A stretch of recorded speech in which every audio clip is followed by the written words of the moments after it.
దేవుని ఎదుట మనము దీనులమై ఉండటం అనేది అది చాలా శ్రేష్టమైన ఆశీర్వాదకరం అనే విషయాన్ని నేను మీకు జ్ఞాపకం చేస్తున్నాను. ఒక విషయాన్ని చెప్పి నేను వాక్య భాగంలోనికి వెళ్తానండి.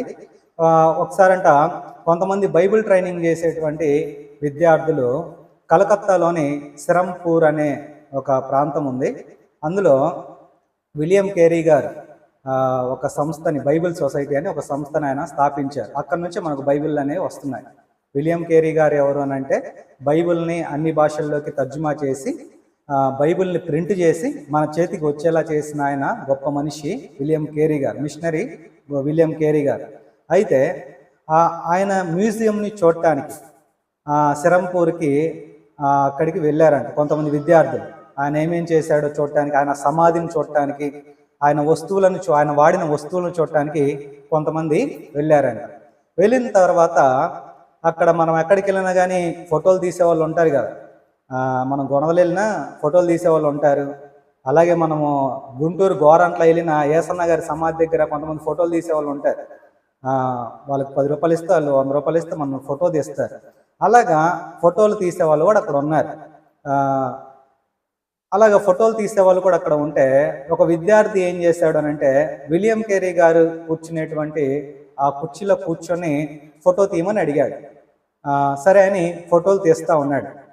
అలాగా ఫోటోలు తీస్తూ ఉంటే కుర్చీలో కూర్చున్న విద్యార్థి ఆ కెమెరామెన్ని ఇలా అడిగాడంట. ఏమని అడిగాడు అని అంటే, ఇంతకుముందు ఎవరైనా ఇలాగ ఫోటోలు దిగారా, ఎవరన్నా పెద్ద పాస్టర్లు ఎవరన్నా వచ్చారా ఫోటోలు దిగటానికి అని అడిగితే అప్పుడు ఆ కెమెరామెన్ అన్నాడంట, ఎందుకు లేదు బాబు, చాలామంది వచ్చారు. పోయిన సంవత్సరము దినకరన్ గారు వచ్చారు, అంతకుముందు సంవత్సరము బిల్లీ గ్రహం గారు వచ్చారు అని అడిగాడంట అని చెప్పాడంట కెమెరామెన్. అప్పుడు ఆ విద్యార్థి అడిగాడంట, మరి వాళ్ళు ఇలాగ కూర్చొని విలియం కేరీ గారి కుర్చీలో కూర్చొని నాలాగా ఫోటోలు దిగారా అని అడిగితే అప్పుడు కెమెరామెన్ అన్నాడంట, వాళ్ళకి అంత అర్హత లేదు బాబు, కూర్చునే అర్హత అన్నాడంట. వాళ్ళకి అంత బిల్లీ గ్రహం గారికి దినకరన్ గారికి దిగమని నేను చెప్పాను, కానీ వాళ్ళు అన్నారు మాకు అంత అర్హత లేదని వాళ్ళు వెళ్ళిపోయారు అన్నాడు. అప్పుడు సిగ్గుతోటి ఆ విద్యార్థి అక్కడ లేచాడు. కాబట్టి తనను తాను తగ్గించుకునేవాడు హెచ్చించబడను, తనను తాను హెచ్చించుకునేవాడు తగ్గించబడని దేవుని లేఖనాలు తెలియజేస్తున్నాయి. కాబట్టి మనం ఎల్లప్పుడూ ఈ దీన మనస్సు అనేటువంటి వస్త్రాన్ని మనం ధరించుకోవాలని ప్రభునామమున తెలియజేస్తున్నాను. ప్రియులరా, ఈ రోజున ఒక శ్రేష్టమైన వాక్య భాగాన్ని మనం ధ్యానం చేద్దాం. చూడండి, బైబిల్లో నుంచి రోమీలకు రాసిన పత్రిక 8వ అధ్యాయము 31వ వచనంలో ఈ విధంగా రాయబడి ఉంటుంది, ఇట్లుండగా ఏమందుము, దేవుడు మన పక్షమునుండగా మనకు విరోధి ఎవడు. చాలండి, ఈ రోజున మనం మరి యొక్క శ్రేష్టమైన వాక్య భాగాన్ని మనము ధ్యానం చేద్దాం. అపోస్తలుడైన పౌలు రోమీలకు రాస్తూ వారికి ఒక ధైర్యాన్ని ఇద్దామని చెప్పేసి తాను ఈ మాటని తెలియజేస్తున్నాడు. ఏ మాట అని అంటే, దేవుడు మన పక్షమున ఉండగా మనకు విరోధి ఎవరు. వాస్తవానికి ఈ మాట మనం ఎక్కువ ఎక్కడ చూస్తామని అంటే చర్చి గోడల మీద మనం చూస్తాం, అలాగే క్యాలెండర్లలో మనం ఈ మాట మనం చూస్తాం. అన్నిటికంటే ముఖ్యంగా రేపు జనవరి 1వ తారీఖున మనం చూస్తాం. దేంట్లో చూస్తాం? వాగ్దానాలలో మనం చూస్తాం. దేవుడు మన పక్షమున ఉండగా మనకు విరోధి ఎవడు, ఇలా మనం చూస్తూ ఉంటాం. వాస్తవానికి ఇది ఏదో ఊతపదంలాగా లేదా గోడల మీద కనబడేలాగా లేదా వాగ్దానాల మీద కనబడే మాటలాగా మనం ఆలోచిస్తామే తప్పితే దేవుని వాక్యము ఏదైనా సరే బైబిల్లో ఉన్నది అది చాలా విలువైన మాట, అది నెరవేరే మాట. దాన్ని ధ్యానించినప్పుడు దాని ప్రకారం మనం నడిచినప్పుడు ఆ వాక్యాన్ని దేవుడు నెరవేరుస్తాడు. ఈ మాట కూడా ఇదేదో క్యాలెండర్ వాక్యం లాగానో వాగ్దానం మీద ఉన్నటువంటి మాటలాగానో చర్చి గోడ మీద ఉన్నటువంటి మాటలాగానో మనం చూడకూడదు. ఇది బైబిల్లో రాసిన మాట. దేవునికి స్తోత్రం చెప్దామా అండి? హల్లెలూయా. దేవుని వాక్యము చాలా శక్తి కలిగినదండి, ఇది నెరవేరేది. అలాంటి హామీని పౌలు ఇస్తున్నాడు. ఆయన ఏం చెప్తున్నాడు అని అంటే, ఈ రోమీలకు దేవుడు మన పక్షమున ఉండగా మనకు విరోధి ఎవడు. విరోధి ఎవడు. ఈ రోజున మన అంశం పేరేంటంటే, దేవుడు మన పక్షమున ఉండగా. దేవుడు మన పక్షమున ఉండగా, మన పక్షమున. పక్షముగా అంటే ఏంటండి? పక్షముగా అంటే చెప్పాలి. పక్షముగా అంటే మన వైపుగా, మన తరపుగా, మన వైపు నుంచి మాట్లాడడం, మన తరపు నుంచి ఉండడం, మన తరపున నిలబడ్డం, మన పార్టీ వైపు ఉండడం, మన పక్షముగా. మనకు షర్మిలమ్మ గారు తెలుసు కదా, ఎవరు? జగనన్న చెల్లి గారు, షర్మిలమ్మ గారు. జగనన్న గారు జైల్లో ఉన్నప్పుడు ఎవరి పక్షాన ఉంది? వాళ్ళ అన్న పక్షాన ఉంది. వీధి వీధిన తిరిగి నేను రాజశేఖర రెడ్డి బిడ్డను, జగనన్న చెల్లెలను అని చెప్పుకుంటూ పాపం ఆ జగనన్న పక్షాన ఉంది. ఇప్పుడు ఎవరి పక్షాన ఉంది? రాహుల్ గాంధీ గారి పక్షాన ఉంటా మా అన్న జగనన్న కాదు, మా అన్న ఎవరు? రాహుల్ అన్న అని రాహుల్ గాంధీ గారి పక్షాన వెళ్ళింది. అంటే అర్థం అవడానికి చెప్తున్నారు. అంటే అలాగే దేవుడు కూడా మన పక్షాన ఉండడానికి ఆయన ఇష్టపడుతున్నాడు. అసలు దేవుడు ఉండేదే మన పక్షాన. ఆయన మన పక్షాన ఉండటానికి, మన పక్షాన పోరాడటానికి, మన తరపున మాట్లాడటానికి దేవుడు ఇష్టపడుతున్నాడు.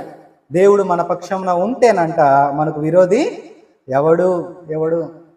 దేవుడు మన పక్షాన, మన పక్షాన అంటే మన వైపు ఉండడం, పక్షాన అంటే మన తరపున మాట్లాడటం. ఇది మంచి మాటే. దేవుడు మన పక్షాన ఉండాలి అనేది అందరి కోరికే. దేవుడు మన పక్షాన ఉంటే ఎవరు ఉండొద్దన్నారు అని చాలామంది అనుకుంటారు. మన పక్షాన ఉండాలని చాలామంది ఆశపడతారు. అయితే దేవుడు మన పక్షాన ఉండాలి అని అంటే ఒకే ఒక్క లక్షణం ఉందండి. దాన్ని నేను మీకు జ్ఞాపకం చేస్తాను, చూడండి. దేవుడు మన పక్షాన ఉండాలి అని అంటే ఏం చేయాలో ఒక రాజు చెప్తాడు. ఒక రాజుకి ఒక ప్రవక్త చెప్తాడు. ఆ మాట మనము 2వ దినవృత్తాంతముల గ్రంథం 15వ అధ్యాయము 2వ వచన భాగంలో ఈ విధంగా రాయబడి ఉంటుంది. 2వ దినవృత్తాంతముల గ్రంథం 15వ అధ్యాయం 2వ వచనంలో, ఆసా, యూదావారులారా, బెన్యామీనీయులారా, మీరందరూ నా మాట వినుడి. మీరు యెహోవా పక్షపు వారైన ఎడల ఆయన చాలండి మీ పక్షమున ఉండును. ఇక్కడ మనం చేయాల్సిన మాట ఏంటంటే, ఒక దైవజనుడు ఆసా అనే రాజుతోటి మరియు ఇశ్రాయేలీలందరితోటి ఏమని చెప్తున్నాడనంటే, రాజా, ఇశ్రాయేలీలారా, మీరందరేనండి శత్రువుల యుద్ధానికి వస్తున్నారు. అయితే దేవుడు మీ తరపున యుద్ధం చేయడాలని, మీ పక్షాన ఉండాలని ఆశపడుతున్నాడు. అయితే మనం చేయాల్సింది ఒకటి ఉంది. అదేంటంటే, మీరు యెహోవా పక్షమున ఉన్న ఎడల ఆయన మీ పక్షమున ఉండును. దేవునికి స్తోత్రం చెప్దామండి. హల్లెలూయా. అంటే దేవుడు మన పక్షాన ఎప్పుడు ఉంటాడు అని అంటే, మనం ఆయన పక్షమున ఉన్నప్పుడు, మనం ఆయన తరపున ఉన్నప్పుడు. మనకు ఎదురుగా ఇద్దరున్నారు. సైతాను, అపవాది ఉన్నాడు, దేవుడు ఉన్నాడు. పాపం ఉంది, పరిశుద్ధత ఉంది, లోకం ఉంది, దేవుడు ఉన్నాడు. మనం ఎవరి పక్షాన ఉంటున్నాం? మనం పాపం పక్షాన ఉంటున్నామా? పరిశుద్ధత పక్షాన ఉంటున్నామా? మనం లోకం పక్షాన ఉంటున్నామా? ఆత్మీయత పక్షాన మనం ఉంటున్నామా? అపవాది పక్షాన మనం ఉంటున్నామా? దేవుడి పక్షాన ఉంటున్నామా? దేవుడు అక్కడ దైవజనుడు అంటున్నాడు, ఇశ్రాయేలీలారా, మీరందరూ వినండి, మీరు యెహోవా పక్షమున ఉన్న ఎడల ఆయన మీ పక్షమున ఉండెను. ఏలియా ఒకసారి కర్మేలు పర్వతం మీద ఏమంటాడు అని అంటే, బయలు దేవుడైతే మీరు బయలు పక్షాన ఉండండి, యెహోవా దేవుడైతే మీరు యెహోవా పక్షమున ఉండండి. మీరు ఎవరిని ఆరాధిస్తారో ఆయన పక్షాన ఉండండి. ఎన్నాళ్ళు మీరు 2 తలంపుల మధ్యలో ఉంటారు? ఎన్నాళ్ళు మీరు 2 పక్షాల ఉంటారు? మీరు ఒకే పక్షాన ఉండాలి. ఇద్దరు పక్షాన ఉంటే ఒప్పుకోరండి. ఎందుకు ఒప్పుకుంటారు? ఇద్దరు పక్షాన ఉంటే. ఒకసారి ఇద్దరు అత్త కోడళ్ళు గొడవాడుకుంటా ఇద్దరు తిట్టుకున్నారు. తిట్టుకోవడం కాస్త కొట్టుకోవడం అయింది.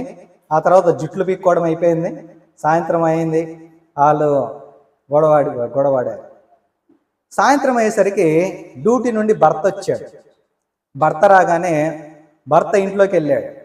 ఇంట్లోకి వెళ్ళంగానే ఒక 10 నిమిషాలు ఆగిన తర్వాత ఇద్దరు కలిసి భర్తను బయటికి తరిమేశారు. ఎవరు?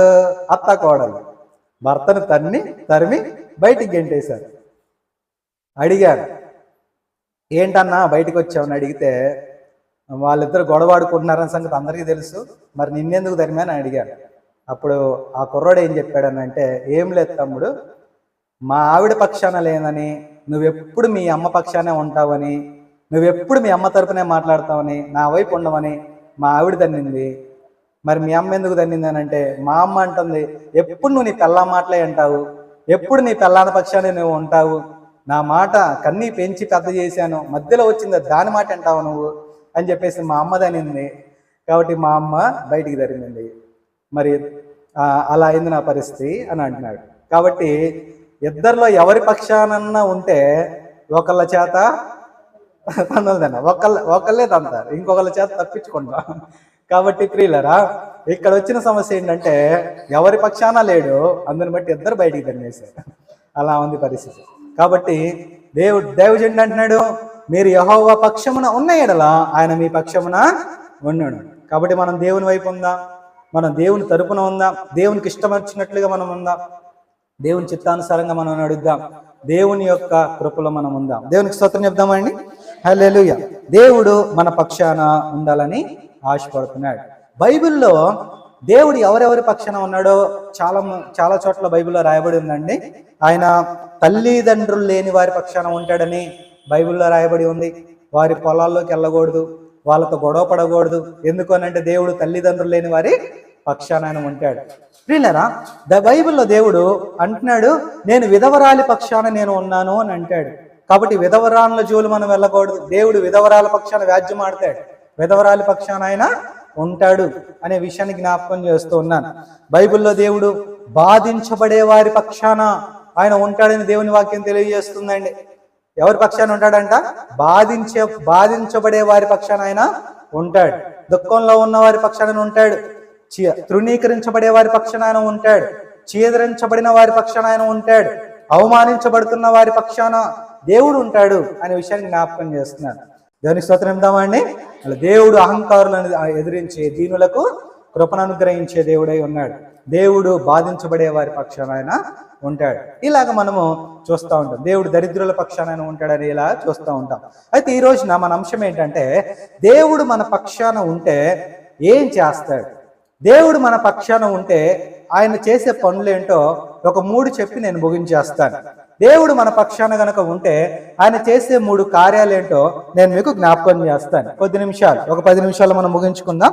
దేవుడు మన పక్షాన ఉంటే ఏం జరుగుద్దో ఒక్కొక్కటిగా చెప్పి నేను ముగించేస్తాను. ప్రియులారా, మొట్టమొదటిగా దేవుడు మన పక్షాన ఉంటే జరిగే కార్యం ఏంటంటే, యెషయా గ్రంథము 26వ అధ్యాయం, యెషయా గ్రంథము 26వ అధ్యాయము 12వ వచనంలో ఈ విధంగా రాయబడి ఉంటుంది. యెషయా గ్రంథం 26వ అధ్యాయము 12వ వచనంలో, యెహోవా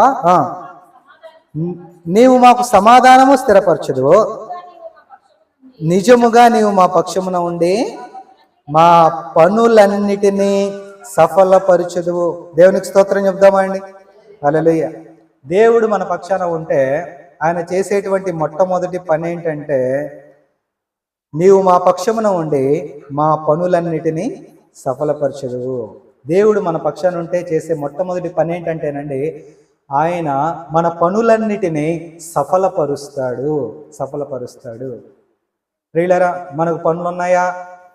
చాలా మందికి చాలా పనులు ఉంటాయండి. మొట్టమొదటిగా ఉద్యోగం చేసుకునే వాళ్ళకి చేతి పనులు ఉంటాయి, జీవనోపాధి అనేటువంటి పని ఉంటుంది, చేతి పనులు ఉంటాయి. అలాగే ఇల్లు కట్టుకునే వారికి ఇంటి పనులు ఉంటాయి. అలాగే పిల్లలకు పెళ్లిళ్ళు చేసేవారికి పెళ్లి పనులు ఉంటాయి. అలాగే ఏదైనా సమస్య ఉన్న వారికి ఆ పని ఉంటుంది, ఆ పని కోసము బయటకు తిరుగుతూ ఉంటారు. మున్సిపల్ ఆఫీసులో పని ఉంటే మున్సిపల్ ఆఫీస్ చుట్టూ తిరుగుతూ ఉంటారు. కలెక్టర్ ఆఫీస్ పనులు ఉంటే ఆ కలెక్టర్ ఆఫీస్ చుట్టూ తిరుగుతూ ఉంటారు. కొంతమందికి ఏదైనా కేసులు ఉంటే ఆ కోర్టు పనుల గురించి తిరుగుతూ ఉంటారు. కొంతమందికి బ్యాంకు పనులు ఉంటే బ్యాంకుల చుట్టూ తిరుగుతూ ఉంటారు. ఇలాగా ఎవరికి ఏదైతే అవసరమైతే ఉందో ఆ పనులు చుట్టూ తిరుగుతూ ఉంటారు. ఒక్కొక్కసారి భర్త బయటికి వెళ్తా ఉంటాడు, ఒక పని నిమిత్తం బయటికి వెళ్తా ఉంటాడు. రాత్రి అవుతుంది, చాలా అర్ధరాత్రి భర్త ఇంటికి చాలా చిరాగ్గా వస్తాడు. మంచినీళ్ళు ఇచ్చినా తాగడు, టీ ఇచ్చినా తాగడు. ఏంటండి చిరాగ్గా ఉన్నారు అని అడిగితే అప్పుడు ఆ భర్త భార్యతో ఇలాగంటాడు, ఏమ్మాయి ఈ రోజు నా పని మీద నేను బయటికి వెళ్ళాను, పని సఫలం కాలేదు, నా ప్రయాసపడ్డాను, ప్రయాస వ్యర్థమైపోయింది, పని అవ్వలేదు అని చాలా దుఃఖంగా పడుకుండిపోతా ఉంటాడు. అంటే చాలా మంది పనులు ఏమవ్వట్లేదు అని అంటే సఫలం అవ్వట్లేదు. అయితే దేవుని వాక్యము ఈ విధంగా తెలియజేస్తుంది, యెహోవా మన పక్షమున ఉన్న ఎడల ఆయన మన పనులన్నిటినీ కూడా సఫలపరుస్తాడు. అందుని బట్టే కదా బైబిల్లో ఈ విధంగా రాయబడి ఉంటుంది, అతడు చేయునదంతయో సఫలమగును అనే మాట రాయబడి ఉంటుంది. ప్రియులరా, దేవుడు మన పక్షాన ఉంటే ఆయన చేసేటువంటి మొట్టమొదటి కార్యం ఏంటంటే ఆయన మన పనులన్నిటినీ సఫలపరుస్తాడు. కాబట్టి బైబిల్లో ఒక శ్రేష్టమైన మాట ఉంటుంది, నీ పనుల భారము యెహోవా మీద ఉంచుము, అప్పుడు నీ ఉద్దేశములన్నీ సఫలమవునని బైబిల్లో రాయబడి ఉంటుంది. కాబట్టి పనులు సఫలమవుతాయి. పెళ్లి పని దేవుడు విజయం ఇస్తాడు. కానాను విందులో కార్యాన్ని చేసినట్లుగా, సఫలం చేసినట్లుగా దేవుడు సఫలపరుస్తాడు. బయటికి వెళ్ళొచ్చిన పని సఫలమైందండి. అబ్రహామును ఏమంటాడు ఎలియాజర్ తోటి, అయ్యా కొంచెం నువ్వు వెళ్ళి నా కొడుక్కి భార్యను తీసుకొనిరా అని పంపిస్తాడు. ఎలియాజర్ ఒక పని మీద వెళ్తాడు, వచ్చేటప్పుడు కోడలను తీసుకొని వస్తాడు, రిబ్కాను తీసుకొని వస్తాడు. దేవుడు పనిని సఫలపరిచాడు. దేవునికి స్తోత్రం ఇద్దామండి. హల్లెలూయా. కాబట్టి మనం దేవుని పక్షాన ఉంటే దేవుడు మన పక్షాన ఉంటాడు. ఆయన మన పక్షాన ఉంటే మనం ఒక పని మీద ఇంట్లో నుంచి బయటికి వెళ్తే జవాబుతో ఇంట్లోకి మనం వస్తాము. దేవుడు మన పనులని సఫలపరుస్తాడు. కాబట్టి మన పక్షాన ఉంటే ఆయన మన పనులన్నిటినీ సఫలపరుస్తాడు. కాబట్టి ఈ వాగ్దానాన్ని మనము స్వతంత్రించుకుందాం. రెండవదిగా, దేవుడు మన పక్షాన ఉంటే జరిగే రెండవ కార్యాన్ని నేను మీకు జ్ఞాపకం చేస్తాను. చూడండి, దేవుని వాక్యంలో సామెతల గ్రంథం 23వ అధ్యాయం, సామెతల గ్రంథం 23వ అధ్యాయము 11వ వచ్చిన భాగంలో ఈ విధంగా రాయబడి ఉంటుంది.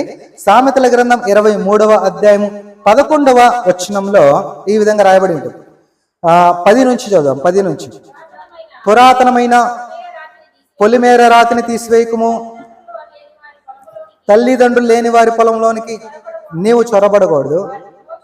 వారి విమోచకుడు బలవంతుడు, ఆయన వారి పక్షమున నీతో వ్యాజ్యమాడును.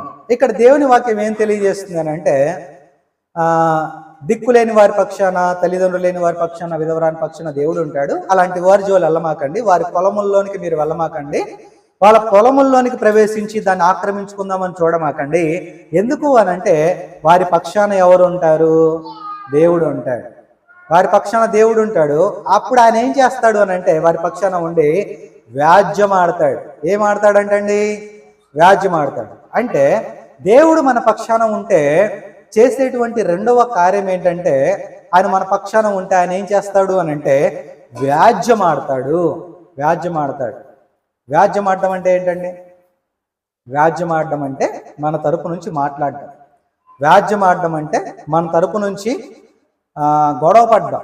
వ్యాజ్యం ఆడడం అంటే మన తరపు నుంచి వాదించడం. వ్యాజ్యం ఆడడం అంటే మన తరపున నిలబడ్డం. మనం మాట్లాడేది అతను మాట్లాడడం వ్యాజ్యం ఆడడం అంటే. ప్రియులరా, దేవుడు మన పక్షాన ఉంటే ఆయన చేసేటువంటి రెండవ కార్యం ఏంటంటే ఆయన వ్యాజ్యం ఆడతాడు. హాస్పిటల్లో డాక్టర్లు ఏం చేస్తారు అని అంటే పేషెంట్కి వైద్యం చేస్తారు. స్కూల్లో టీచర్లు ఏం చేస్తారు అని అంటే పిల్లలకి పాఠాలు చెప్తారు. కోర్టులో లాయర్లు ఏం చేస్తారు? మరి వాదిస్తారు, వ్యాజ్యం ఆడతారండి. టీవీలలో చూస్తూ ఉంటాం కదా, ఒక్కొక్క దోషి, ఒక్కొక్క ముద్దాయి ఒక లాయర్ని నియమించుకొని తన తరపున వ్యాజ్యం మాట్లాడటానికి లాయర్ని నియమించుకుంటారు. బాగా పేదోళ్ళు అనుకోండి, అప్పుడు జడ్జి ఏమంటాడు? అయ్యా, నీ తరపున మాట్లాడడానికి, నీ తరపున వ్యాజ్యం ఆడడానికి నీకు ఎవరన్నా ఉన్నారా అని అడుగుతాడు. అప్పుడు ఆ ముద్ద ఏమంటాడు? అయ్యా, నేను పేదోన్నయ్యా, నేను దరిద్రునయ్యా, నేను డబ్బులు పెట్టుకోవడానికి నా దగ్గర, లాయర్ని పెట్టుకోవడానికి నా దగ్గర డబ్బులు లేవయ్యా అని అంటాడు. అప్పుడు జడ్జి ఏమంటాడు? అయితే నీ తరపున నేను నియమిస్తాను, ఒక లాయర్ని నేనే, గవర్నమెంట్ లాయర్ని నేనే నియమిస్తాను. వాళ్ళని పీపీలు అంటారు, వాళ్ళని గవర్నమెంట్ లాయర్ని అంటారు. ఫ్రీగా నియమిస్తారు. వాళ్ళు వ్యాజ్యం ఆడతారు. ఇంతకు ఒక ముద్దాయి తరపున ఎవరో ఒకళ్ళు వ్యాజ్యం ఆడుతూ ఉంటారు. ఏదో ఒక లాయరు వ్యాజ్యం ఆడుతూ ఉంటాడు. ప్రియులరా, చంద్రబాబు నాయుడు గారు, జగన్మోహన్ రెడ్డి గారు ముఖ్యమంత్రిగా ఉన్నప్పుడు చంద్రబాబు నాయుడు గారిని జైల్లో వేశారు. ఎలక్షన్కు ముందు జైల్లో వేశారు. జైల్లో వేసినప్పుడంట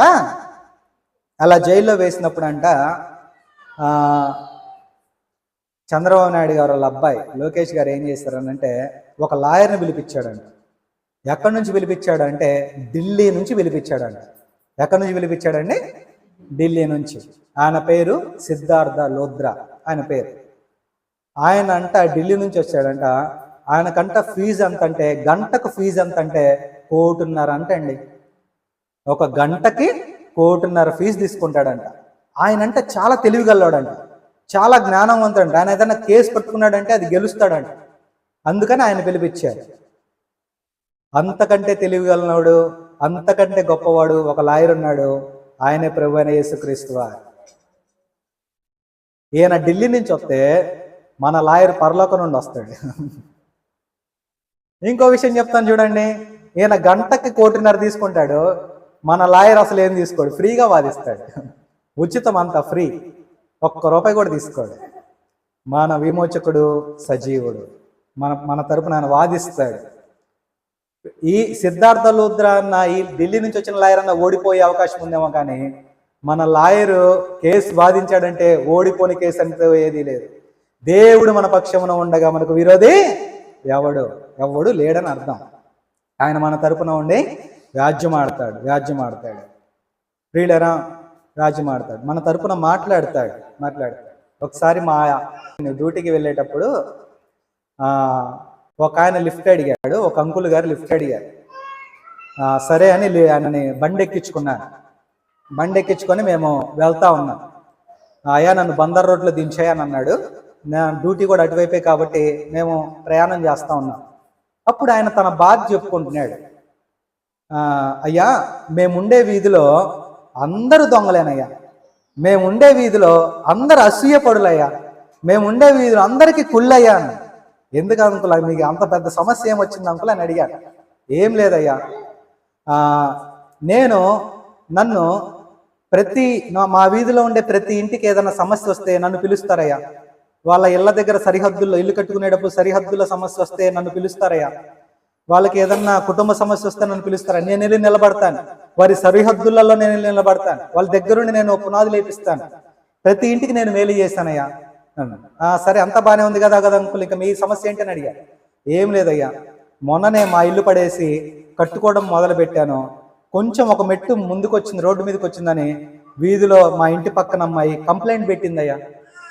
అయితే ఆమె కంప్లైంట్ పడితే వీధిలో వాళ్ళందరూ ఏం చేస్తారు అంకుల్ అని అడిగితే, వాళ్ళని మాట్లాడమని పిలిచిన ఒక్కళ్ళు కూడా నా దగ్గరికి రాలేదయ్యా, ఒక్కళ్ళు కూడా నా తరపున మాట్లాడలేదయ్యా. ఎంత కుళ్ళయ్యా అందరికీ అంటే ఆయన తరపున అంట ఎవరు వ్యాజ్యమాడడానికి ఎవరు రావట్లే. ఆయన తరపున మాట్లాడడానికి ఎవరు రావట్లే. నీ తరపున ఎవరు వచ్చినా రాకపోయినా, నువ్వు సహాయం చేసేవాళ్ళు, నువ్వు వెళ్ళి వాళ్ళ తరపున వ్యాజ్యమాడేవాళ్ళు వాళ్ళు వచ్చినా రాకపోయినా, నీ తరపున ఎవరు లేకపోయినా దేవునికి మొర్రపెట్టు, దేవుడు నీ తరపున వ్యాజ్యమాడతాడు. ఆయన ఒక్కడు ఉంటే చాడు, ఆయన బలవంతుడు. చాలా మంది ఏమనుకుంటారనంటే సైతాను మనకంటే బలవంతుడు కాదు అనుకుంటాడు. వాస్తవమే, సాతాను మనకంటే బలవంతుడు, కానీ దేవుని కంటే బలహీనుడు, దేవుని కంటే తక్కువ కలిగిన వాడు. కాబట్టి మన పక్షంన వ్యాజ్యమాడేవాడు గొప్పవాడు. ఎలీషా దగ్గరికి ఒకసారి ఎలీషా అనే పాస్టర్ గారిని పట్టుకుందామని సిరియా వాళ్ళందరూ కూడా చుట్టుమాడతారు, శత్రువులందరూ చుట్టుమాడతారు.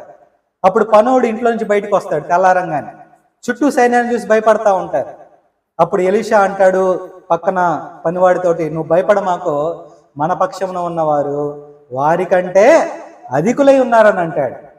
ప్రభువా, వీడి కళ్ళు తెరువన్నప్పుడు, వాడి కళ్ళు తెరిచినప్పుడు దేవుని యొక్క అగ్నిరథాలను చూస్తాడు. నువ్వు కళ్ళు తెరిస్తే నీ పక్షాన ఎవరున్నారో అర్థమవుద్ది. నువ్వు భయపడుతున్నావు అంటే నీ కళ్ళు ఏమయ్యాయి? మోయబడ్డాయి. ప్రార్థన చేయి, దేవుడు కళ్ళు తెరుస్తాడు. కళ్ళు తెరిస్తే మన పక్షాన ఉన్నవాళ్ళు అవతలోడి కంటే అధికంగా ఉన్నాడు. నీ శత్రువు 100 మందిని పంపిస్తే, 100 మంది వస్తే దేవుడు 200 మందిని పంపిస్తాడు. వాడు 1000 మందిని పంపిస్తే దేవుడు 10,000 మందిని పంపిస్తాడు. ప్రియులరా, మన పక్షాన ఉన్నవారు వారికంటే అధికులై ఉన్నారు. కాబట్టి దేవుడు మన పక్షాన ఉంటే ఆయన ఏం చేస్తాడు అంటే వ్యాజ్యం ఆడతాడు. వ్యాజ్యం ఆడటం అంటే అర్థం ఏంటంటే యుద్ధం చేయటం. ఐగుప్తీయులు ఎర్ర సముద్రం దగ్గరికి వస్తూ ఉంటే వాళ్ళందరూ భయపడతా ఉంటే అప్పుడు దేవుడు మోషేతో మాట్లాడిన తర్వాత మోషే అంటాడు, ఇశ్రాయేలీయులారా మీరందరూ భయపడమాకండి, యెహోవా మీ పక్షమున యుద్ధం చేయును. అప్పుడు ఎర్ర సముద్రాన్ని దేవుడు చీలుస్తాడు. దేవుడు వారి పక్షాన ఉన్నాడు. దేవుడు ఇశ్రాయేలు పక్షాన రాజ్యం ఆడుతున్నాడు అనే విషయాన్ని జ్ఞాపకం చేస్తున్నాను ప్రియులారా. మొదటిగా దేవుడు మన పక్షాన ఉంటే ఆయన మన పనులన్నిటినీ సఫలపరుస్తాడు. రెండవదిగా దేవుడు మన పక్షాన ఉంటే ఆయన రాజ్యం ఆడతాడు. ఆఖరి మాట చెప్పి నేను ముగించేస్తాను చూడండి. దేవుడు మన పక్షాన ఉంటే ఏం జరుగుతుంది అని అంటే, కీర్తనల గ్రంథం 56వ అధ్యాయం, కీర్తన 56వ కీర్తన 9వ వచ్చిన భాగంలో ఈ విధంగా రాయబడి ఉంటుంది. నేను మొరపెట్టు దినమున నా శత్రువులు వెనుకకు తిరుగుదురు, దేవుడు నా పక్షమున ఉన్నాడని చాలని నాకు తెలియదు. ఇక్కడ భక్తుడు ఏమని రాస్తున్నాడు అని అంటే, నేను మొరపెట్టే దినమున నా శత్రువులు నాకు వచ్చే దినమున, నా మీదకి వచ్చే దినమున నేను దేవునికి మొరపెడతాను, దేవుడు నా పక్షాన ఉంటాడు. అలా ఆయన నా పక్షాన ఉన్నప్పుడు నా శత్రువులను దేవుడు ఏం చేస్తాడు అని అంటే వెనకకు తిరిగేలా చేస్తాడు. అంటే దేవుడు మన పక్షాన ఉంటే జరిగే మూడో కార్యం ఏంటంటే, మన శత్రువులు వెనకకు తిరుగుతారు, మన సమస్యలు వెనకకు తిరుగుతాయి, మన శోధనలు వెనకకు తిరుగుతాయి, మన బాధలు వెనకకు తిరుగుతాయి. దేవుడు నా పక్షాన ఉన్నాడు, నా శత్రువులు వెనకకు తిరుగుతారు అనే విషయాన్ని జ్ఞాపకం చేస్తున్నాడు. కాబట్టి ప్రియులరా, దేవుడు మన పక్షాన ఉంటే జరిగే మూడవ కార్యం ఏంటంటే, మన శత్రువులు వెనకకు తిరుగుతారు. వచ్చినవాడు వచ్చినట్టే వెళ్ళిపోతా ఉంటాడు. ఇశ్రాయేలీల మీదకి ఐగుప్తీయులు వస్తారు, వెనకకు తిరిగి వెళ్ళిపోతారు. ఇశ్రాయేలీల మీదకి అశ్షూరీయులు వస్తారు, హిజ్కియా కాలంలో వెనకకు తిరిగి వెళ్ళిపోతారు. ఇశ్రాయేలీల మీదకి అమాలేకీయులు వస్తారు, వెనకకు తిరిగి వెళ్ళిపోతారు. ఇశ్రాయేలీల మీదకి ఏదోమీయులు వస్తారు, వెనకకు తిరిగి వెళ్ళిపోతారు. ఇశ్రాయేలు మీదకి ఎవరు వచ్చినా కానీ, ఫిలిస్తీన్లు వచ్చినా కానీ వెనకకు తిరిగి వెళ్ళిపోయేలాగా దేవుడు చేస్తాడు. అలాగే నీ మీదికి ఎవరొచ్చినా, నీ మీదికి ఏదొచ్చినా దేవుడు నీ పక్షాన ఉంటే జరిగే కార్యం ఏంటంటే వెనకకు తిరిగి వెళ్ళిపోతా ఉంటారు. ఒకసారి అంటే ఒక పాస్టర్ గారు బాగా చీకటి పడిన తర్వాత బాగా భయంకరమైన అడవిలో ఆయన ఏం చేశాడు అని అంటే, ఒక గిరికి ఒక కట్టిపుల్లో ఒకటి తీసుకొని తన చుట్టూ గిరికీసుకొని ఇలా ప్రార్థన చేసి పడుకున్నాడండి. ప్రభువా, చీకటి పడింది, భయంకరమైన అడవి, ఈ రాత్రంతా నీ సన్నిధి నాకు తోడుగా ఉండు, ఉదయం అయితే నేను వెళ్ళిపోతానని ప్రార్థన చేసి ఆ గిరి తీసుకున్నటువంటి ఆ గీతలో, ఆ రౌండ్లో పడుకున్నాడండి. తెల్లారింది, సూర్యుడు వచ్చాడు, ఉదయం అయింది. కళ్ళు తెరిచి చూసేసరికి ఆ గీత బయట ఆ పాస్టర్ గారికి ఏం కనబడింది అని అంటే, సింహాల కాళ్ళ అడుగులు కనబడ్డాయి, ఏనుగు కాళ్ళ గుర్తులు ఆయన కనబడ్డాయి, ఎలుగుబంటి కాళ్ళ గుర్తులు ఆయన కనబడేది. అంటే ఆ రాత్రి ఏం జరిగింది అని అంటే, సింహం ఆయన దగ్గరికి వచ్చింది, గీత లోపలికి రాకుండా వెనకకు తిరిగి వెళ్ళిపోయింది. ఎలుగుబంటి ఆయన దగ్గరికి వచ్చింది, వెనకకు తిరిగి వెళ్ళిపోయింది. ఏనుగు ఆయన దగ్గరికి వచ్చింది, వెనకకు తిరిగి వెళ్ళిపోయింది. దేవుడు నీ పక్షాన ఉంటే అడవి మృగాలు, దుష్టులు వెనకకు తిరిగి వెళ్ళిపోతాయి. దేవునికి స్తోత్రం చెప్దామా అండి? హల్లెలూయా. దేవుడు మన పక్షాన ఉంటే దేవుడు చేసే కార్యం ఏంటంటే వెనకకు తిరిగి వెళ్ళిపోతూ ఉంటారు. ప్రియులారా, శత్రువులు వస్తారు, అయితే వెనకకు తిరిగి వెళ్ళిపోతారు. అందును బట్టి దేవుని వాక్యం ఈ విధంగా తెలియజేస్తుంది. చూద్దాం చూడండి. రోమిలకు రాసిన పత్రిక 8వ అధ్యాయం ఇందాక చదివే మూలవాక్యం 31వ వచ్చిన భాగంలో ఈ విధంగా రాయబడి ఉంటుంది. ఇట్లుండగా ఏమందమో, రోమ 8:31, ఇట్లుండగా ఏమందమో, దేవుడు మన పక్షమున ఉండగా మనకు విరోధి అవడు. ఆ మాట చెప్తూ కింద ఏం రాస్తాడు అని అంటే 32లో, తన సొంత కుమారుని అనుగ్రహించుటకు వెనుక తీయక మనందరి కొరకు ఆయనను అప్పగించిన వాడు ఆయనతో పాటు సమస్తమును మనకెందుకు అనుగ్రహింపడు. దేవుడు మన పక్షాన ఎంతగా ఉన్నాడు అని పౌలు తెలియజేస్తే ఏమంటాడు అని అంటే, ఆయన తన సొంత కుమారుని, ఆయనే సొంత కుమారునిగా వచ్చి మన కోసం ప్రాణం పెట్టినప్పుడు ఇంకా సమస్తమును ఎందుకు ఇవ్వడు అంటే, మిగతావి ఆయన ఎందుకు చేయడు అంటే, చిన్న ఉదాహరణ చెప్తానండి. ఒక పిల్లవాడు తన తండ్రిని 100 రూపాయలు అడిగాడు. 100 రూపాయలు ఆ తండ్రి ఇచ్చాడు. మరుసటి రోజున పావలా అడిగాడు. ఎంత అడిగాడు? పావలు అడిగాడు.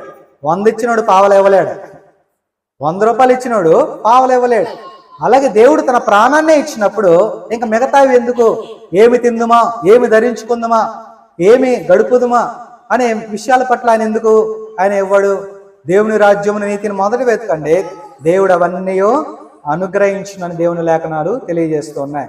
కాబట్టి దేవుడు మన పక్షమున ఉండగా మనకు విరోధి ఎవడు? దేవుడు మన పక్షమున ఉండగా మన పనులని ఆటంకపరిచేవాడెవడు? దేవుడు మన పక్షమున ఉండగా మనతో వ్యాజ్యం ఆడేవాడెవడు? దేవుడు మన పక్షమున ఉండగా మన మీదికి వచ్చే శత్రువు ఎవడు? వెనకకు తిరిగి వెళ్ళిపోతాడు.